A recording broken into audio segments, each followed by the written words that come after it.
కేంద్ర బడ్జెట్ పై తెలంగాణ అసెంబ్లీలో చర్చ సందర్భంగా ముఖ్యమంత్రి Revanth Reddy BRS working president KTR మధ్య మాటల యుద్ధం కొనసాగుతుంది. బీఆర్ఎస్ అధికారంలో ఉన్నప్పుడు మోడీ ప్రభుత్వం పెట్టిన ప్రతి బిల్లుకు మద్దతు పలికారని సీఎం విమర్శిస్తే, అవసరమైన మాటికి ఖచ్చితంగా మద్దతిచ్చామని, కానీ రైతు చట్టాల వంటి వాటికి మాత్రం దూరం జరిగామని కేటీఆర్ తెలిపారు.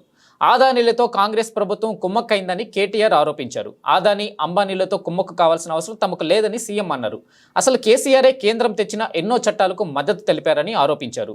నోట్ల రద్దు, రాష్ట్రపతి ఉపరాష్ట్రపతి ఎన్నికలు, ఇలా ఎన్నిటికో మద్దతు తెలిపారు అన్నారు. నోట్ల రద్దు గొప్ప నిర్ణయమని కేసీఆర్ అన్నారని ఎద్దేవా చేశారు. కేంద్రం తీసుకువచ్చిన ప్రతి బిల్లుకు తాము మద్దతు పలికినట్లుగా సీఎం చెబుతున్నారని, కానీ అందులో వాస్తవం లేదన్నారు. దళితుడైన రామ్నాథ్ కోవింద్ రాష్ట్రపతి అవుతుంటే, తెలుగువాడైన వెంకయ్యనాయుడు ఉపరాష్ట్రపతి అవుతుంటే తాము ఖచ్చితంగా మద్దతు పలికాము అన్నారు. అవును, కేంద్రానికి ఈ విషయంలో ఖచ్చితంగా మద్దతు ఇచ్చామన్నారు. కానీ రైతు చట్టాలకు తాము మద్దతు ఇవ్వలేదని స్పష్టం చేశారు.